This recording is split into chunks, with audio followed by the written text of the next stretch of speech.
Carbon নিঃসরণ হ্রাস এবং তুলনামূলক দ্রুত পণ্য পরিবহনে পূর্ণাঙ্গ বায়ুচালিত একটি পণ্যবাহী কার্গো জাহাজ চালুর উদ্যোগ নিয়েছে ফরাসি শিপিং কোম্পানি ভেলা। আগামী বছরের শুরুর দিকে ফ্রান্স ও যুক্তরাষ্ট্রের মধ্যে পরীক্ষামূলকভাবে এই জাহাজ চলাচল শুরুর প্রত্যাশা করছে প্রতিষ্ঠানটি।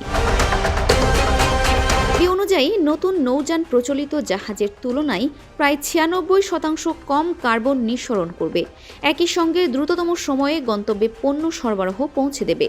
220 ফুট দৈর্ঘ্যের বিশেষায়িত জাহাজটি একবার ভ্রমণে 400 টনের বেশি পণ্য বহন করতে পারবে।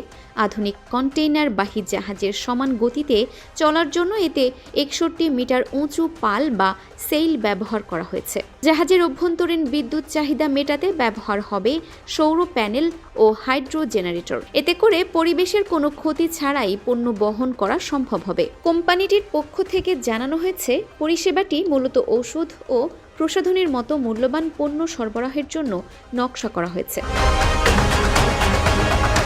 অবশ্য কার্গোবাহী উড়োজাহাজের তুলনায় কিছুটা ধীর গতিতে গন্তব্যে পৌঁছাবে, তবে ধারণ ক্ষমতা অনেক বেশি হওয়ায় সুফলও বেশি।